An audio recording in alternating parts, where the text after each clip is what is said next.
아멘. 주 안에서 사랑하는 성도 여러분, 또 특별히 헌신 예배를 드리는 사회전도 여러분, 지금까지 인생을 살아오시면서 혹시 절망에 빠진 적이 있으십니까? 국어사전에서 절망이라는 단어를 찾으면 모든 희망이 끊어진 상태라는 뜻이 나옵니다. 모든 희망이 끊어진 상태. 다르게 말하면 어떤 문제를 내 힘으로는 도무지 해결할 수 없고 또 해결될 가능성마저도 도무지 보이지 않아서 아무것도 기대할 수 없는 그런 상태를 가리켜서 절망이라고 말합니다. 오늘 우리가 읽은 성경 본문에 이런 절망에 빠진 여인이 등장합니다. 그 이름은 한나입니다. 이 여인은 큰 절망에 빠졌다가 다시 희망을 얻게 됩니다. 절망에 빠진 한나가 희망을 얻게 되는 비결이 무엇이겠습니까? 한나는 괴로운 마음을 안고 하나님께 통곡하며 기도함으로 희망을 얻게 되었습니다. 그래서 저는 오늘 여전도의 헌신 예배를 맞이해서 이런 주제로 하나님의 말씀을 전하려 합니다. 하나님의 백성은 기도를 통해 절망에서 희망으로 건너야 한다입니다. 한번 주제를 따라합시다. 하나님의 백성은 기도를 통해 절망에서 희망으로 건너야 한다. 아멘. 먼저 절망에 빠진 여인 한나에 대해서, 그리고 두 번째로 희망을 얻은 한나에 대해서 살피면서 절망에서 희망으로 건너는 다리인 기도에 대해서 말씀을 드리겠습니다. 먼저 절망에 빠진 여인 한나입니다. 절망에 빠진 한나의 이야기는 구약 성경 39권 중에 사무엘서에 나옵니다. 사무엘서는 여러분도 잘 아시다시피 구약 성경의 역사서 중에 하나입니다. 구약 성경을 잘 생각해 보십시오. 창세기부터 신명기까지 5권의 책, 누가 적었습니까? 모세가 적었다고 합니다. 그래서 모세오경이라고 부릅니다. 그 다음에 나오는 책들이 바로 여호수아부터 시작해서 역사서입니다. 새로운 이스라엘의 지도자 여호수아를 통해서 하나님께서 어떻게 모세오경을 통해서 약속했던 그 하나님의 약속과 예수님을 통한 구원이 실제 현실 속에 이루어져 가는지를 보여주는 것이 바로 구약의 역사서입니다. 오늘 본문인 사무엘서는 바로 그 역사서 중에 특별히 왕이 없던 비참한 사사시대의 마지막 때에 마지막 사사인 사무엘을 통해서 이스라엘의 왕국, 즉 다윗 왕국을 세우시는 하나님을 보여줍니다. 사무엘서를 읽어보시면 초등부 아이들조차도 자주 들어본 적이 있는 유명한 이름들이 등장합니다. 누구입니까? 사무엘이고요, 또 사울이고요, 또 다윗입니다. 그래서 이런 유명한 사람들이 등장하기에 마치 이 사무엘서는 한 편의 긴 장편 역사 드라마처럼 그렇게 보입니다. 그래서 자칫 우리가 이 하나님의 관점에서 이 사무엘서를 읽지 않으면 구약의 역사서를 마치 본받아야 할 위대한 인물과 본받지 말아야 될 나쁜 인물들, 이런 사람들의 이야기로 그렇게 취급할 수 있습니다. 절망에 빠진 한나 이야기가 나오는 사무엘상 1장은 엘가나라고 하는 한 경건한 레위 지파의 가족 이야기로 시작됩니다. 긴 역사의 드라마가 시작되는 그 제1편, 제1화가 어떻게 시작되는지 오늘 본문 1절에서 3절을 다시 한번 우리가 읽어보겠습니다. 함께 다시 읽어보겠습니다. 에브라임 산지 라마다임 소빔에 에브라임 사람 엘가나라 하는 사람이 있었으니 그는 여로보암의 아들이요 엘리오의 손자요 도우의 정손이요 숲의 현손이더라. 그에게 두 아내가 있었으니 한 사람의 이름은 한나요 한 사람의 이름은 브닌나라. 브닌나에게는 자식이 있고 한나에게는 자식이 없었더라. 이 사람이 매년 자기 성읍에서 나와서 실로에 올라가서 만군의 여호와께 예배하며 제사를 드렸는데 엘리의 두 아들 홈니와 비느하스가 여호와의 제사장으로 거기에 있었더라. 아멘. 절망에 빠진 한나 이야기에 등장하는 인물들은 한나의 남편 엘가나가 먼저 등장합니다. 엘가나는 사사시대의 말기에 에브라임 산지에 라마다임 소빔이라는 지역에 살던 경건한 레위 지파 사람이었습니다. 사실 이 사람이 경건했다라고 하는 것을 어떻게 알 수 있습니까? 이 사람이 경건했다는 사실은 사사시대의 말기에, 즉 왕이 없어서 영적으로 무질서했던 그 혼탁한 시대에 이 사람은 가족들을 이끌고 매년 하나님의 성막이 있는 실로로 가서 하나님 앞에 제사를 드렸다는 점입니다. 왕이 없어서 제멋대로 살던 시대에 하나님을 예배하는 자리에 가서 매년 온 가족과 함께 예배드린 이 엘가나의 가정은 정말 경건한 가정이었습니다. 그런데 그런 엘가나의 가정에 문제가 있었습니다.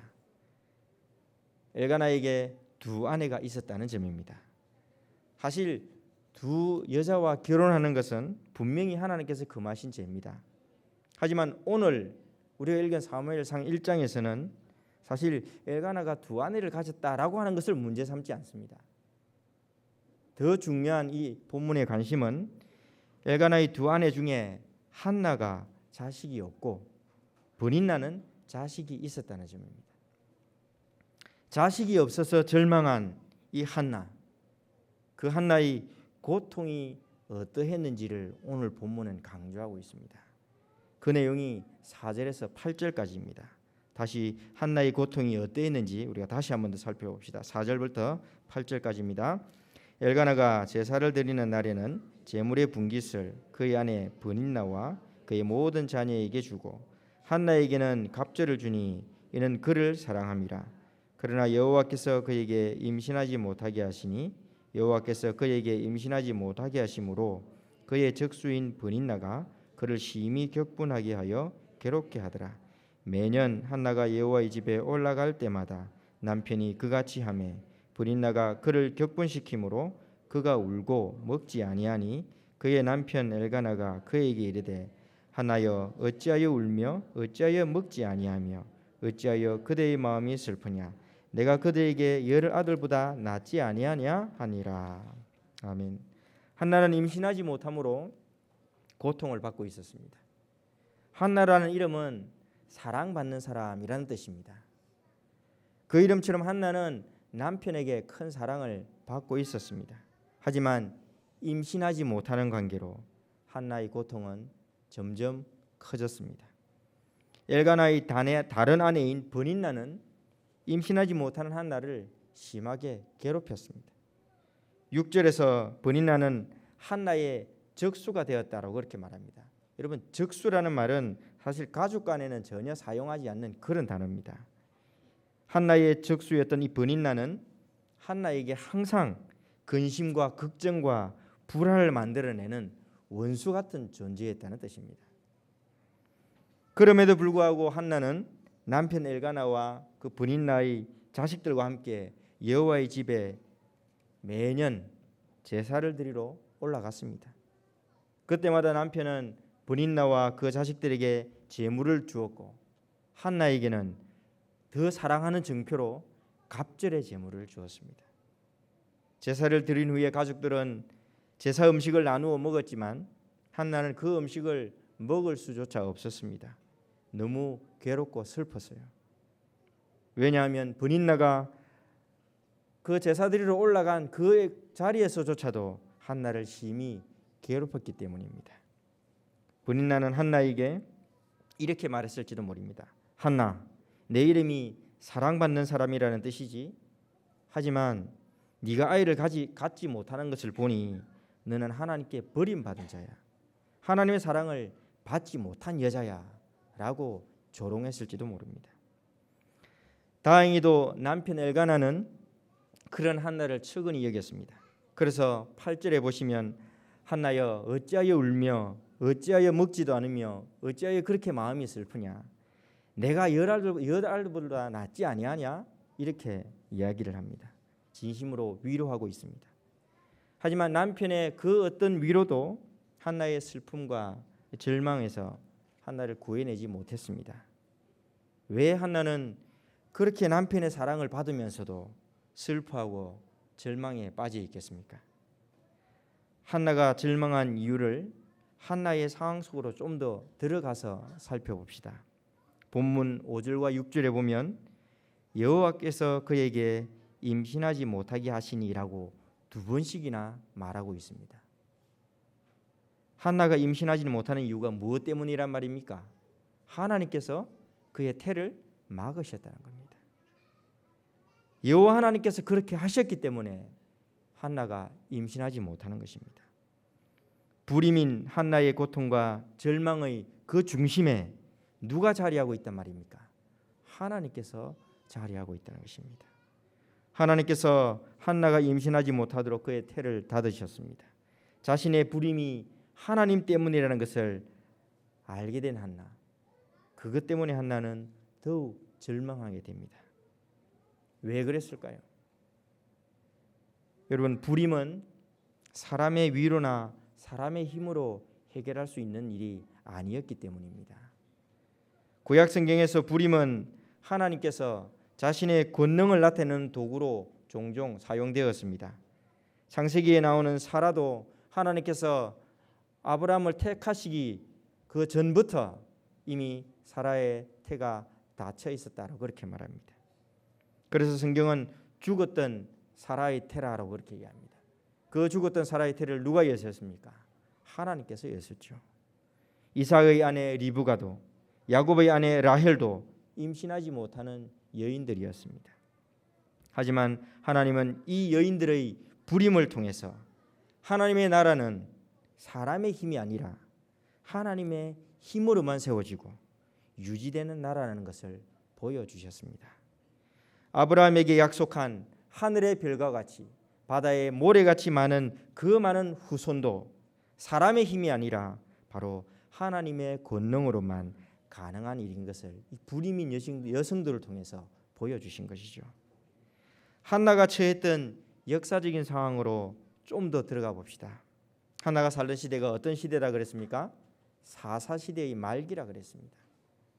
이스라엘 백성이 왕이신 하나님을 버리고 자기 소견에 옳은 대로 살던, 그래서 영적으로 암울하고 비참한 시대였습니다. 신명기 28장 18절 말씀에 보면 하나님의 말씀에 순종하지 않을 때 이스라엘 백성의 몸의 소생, 즉 자식들도 다 저주를 받는다라고 그렇게 말씀합니다. 한나의 불임 역시 하나님의 권능과 심판을 보여주는 하나님의 도구였습니다. 아이를 생산하지 못하는 한나는 왕이신 하나님을 저버리고 자기 소견에 옳은 대로 살아가는, 영적으로 암울하고 비참과 절망 가운데 살아가는 이스라엘 백성들의 모습을 보여주고 있습니다. 한나가 살던 시대가 얼마나 패역한 시대였는지는 대제사장인 엘리와 그 아들들의 모습을 보면 잘 알 수 있습니다. 본문 13절에 보면 엘리 제사장은 한나가 기도하는 그 모습을 보고 술에 취한 줄로 착각합니다. 영적인 눈이 어두워졌다는 증거입니다. 더 심각한 것은 엘리의 아들들이 제사장으로 일하면서 하나님을 예배하는 그 일을 주관하는 그 제사장들이 하나님께 드리는 제사에서 버젓이 악을 행하는 불량자로 행했다는 것입니다. 이처럼 영적인 지도자들조차도 타락하여 비참함에 빠진 시대가 바로 한나가 살고 있던 시대였습니다. 하나님의 사랑을 받았던 이스라엘이었지만 그들의 불신앙과 타락으로 인해서 이스라엘은 더 이상 아이를 생산하지 못하는 한나처럼 하나님의 복 대신에 저주를 받는 여인이 되었습니다. 이보다 더 절망스러운 것은 비참함과 암울함 그 자체였던 현실 속에서도 누구 하나 슬퍼하거나 통곡하는 이스라엘 사람이 없었다는 것입니다. 그 비참한 가운데서 자신의 현실을 보면서도 통곡하지 않는다는 거죠. 아무도. 이것이 바로 남편의 지극한 사랑에도 불구하고 한나를 더욱 슬픔과 절망에 빠지게 만드는 사사시대의 역사적인 현실이었습니다. 사랑하는 진교교회 성도 여러분, 그리고 사회전도 여러분, 우리가 처한 현실은 어떠합니까? 우리 안에 왕이신 하나님 대신에 다른 것을 더 존귀하게 여기는 그런 불신앙의 모습은 없습니까? 하나님보다 돈이나 인간의 지혜가 더 크게 보이는 영적 맹인은 없습니까? 우리 자신과 가정과 교회의 현실이 분명 슬퍼하고 통곡해야 하는 그런 상황인데도 불구하고 영적인 눈이 어두워져서 무감각해져서 마치 모든 것이 다 평안한 것처럼 그렇게 살아가고 있지는 않습니까? 우리가 몸담고 있는 치열한 삶의 현장이나 교회의 복잡한 그런 관계들 중심에 서 계시는 그 하나님을 바라보아야 할 것입니다. 우리가 그런 영적인 안목이 필요합니다. 영적으로 혼탁한 이 말세에 우리 자신과 가족과 교회가 처한 영적 기상을 정확하게 파악해서 믿음으로 반응하는 지혜를 성령 하나님께서 우리 사여전도회와 우리 모든 성도들에게 부어주시기를 간절히 바랍니다. 두 번째, 희망을 얻은 한나입니다. 자신의 불임과 적수 번인나의 조롱으로 슬픔과 절망에 빠진 한나에게 결국 어떤 일이 일어납니까? 본문 19절과 20절을 다시 읽어보겠습니다. 함께 읽겠습니다. 그들이 아침에 일찍이 일어나 여호와 앞에 경배하고 돌아가 라마의 자기 집에 이르니라. 엘가나가 그의 아내 한나와 동침하며 여호와께서 그를 생각하신지라. 한나가 임신하고 때가 이름에 아들을 낳아 사무엘이라 이름하였으니 이는 내가 여호와께 그를 구하였다 함이더라. 아멘. 여러분, 얼마나 감격스러운 이야기입니까? 이제 한나는 절망이 아니라 희망을 얻게 되었습니다. 엘가나와 한나가 동침하고 하나님께서 한나를 생각하셨습니다. 그 결과 한나가 임신하고 아들을 낳았습니다. 한나는 그 아들의 이름을 사무엘이라 짓습니다. 바로 하나님께 간구하였다라는 뜻입니다. 한나는 더 이상 슬퍼하지도 절망하지도 않습니다. 여러분, 한나가 얻은 희망이 무엇입니까? 아들을 얻은 한나의 반응으로 우리가 한 걸음 더 들어가서 정말 한나가 무엇 때문에 희망을 얻게 되었는지 살펴봅시다. 한나는 아들을 얻었습니다. 그 이후에 하나님을 찬양합니다. 오늘 우리가 읽지 않았지만 2장 1절부터 하나님을 찬양하는 한나의 노래가 나옵니다. 이 노래는 단순히 불임 여성이 출산을 하게 된 것에 감격하여서 부른 그런 노래가 아닙니다.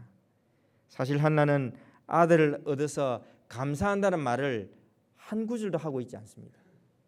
아들을 얻은 이후에 감사의 노래를 부르면서 하나님 아들을 주셔서 감사합니다 이렇게 감격의 노래를 안 한다는 거죠. 오히려 한나의 노래는 여호와께서 왕이십니다 라고 하는 것을 노래하고 있습니다.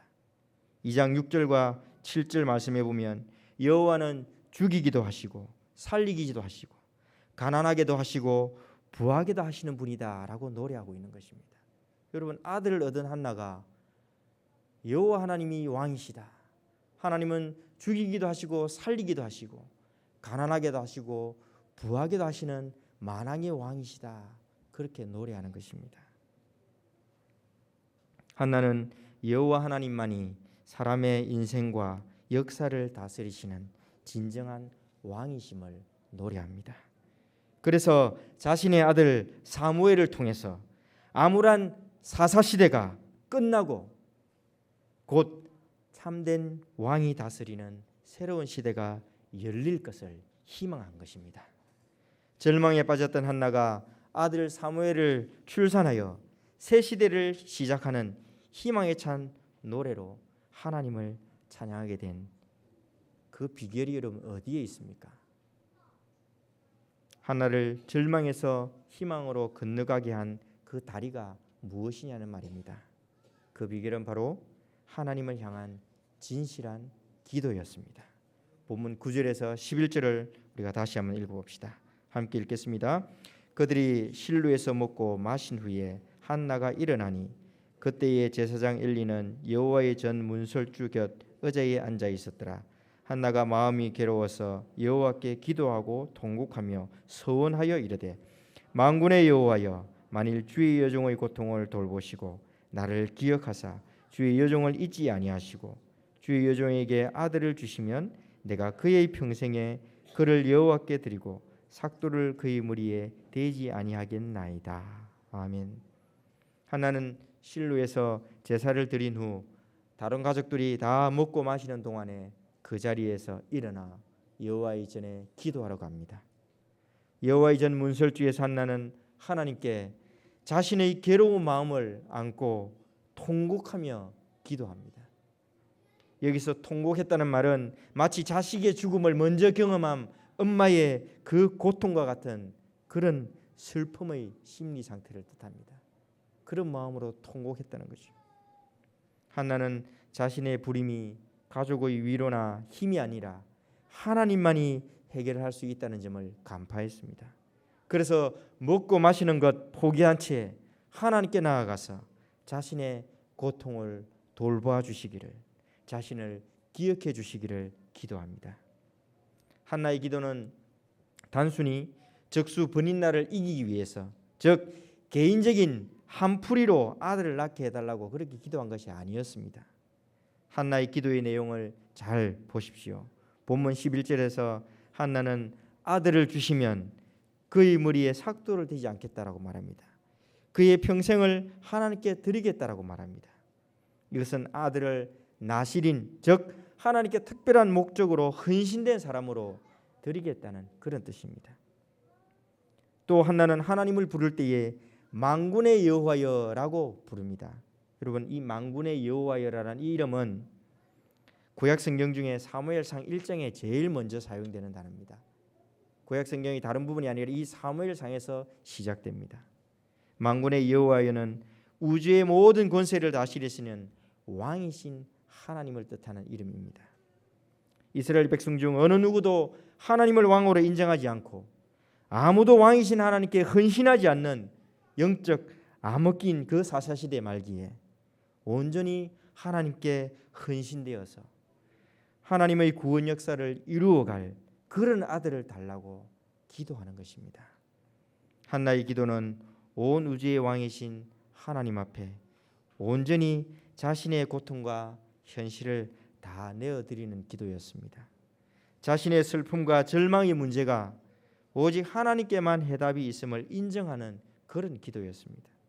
먹고 마시는 것도 포기하고 하나님께 고집스럽게 매달릴 뿐 아니라 하나님이 주신 좋은 선물을 다시 하나님께 되돌려 드리겠다라고 하는 그런 마음과 각오의 헌신이 담긴 기도였습니다. 한나의 이런 기도가 드려질 때 하나님께서 한나를 기억하셨습니다.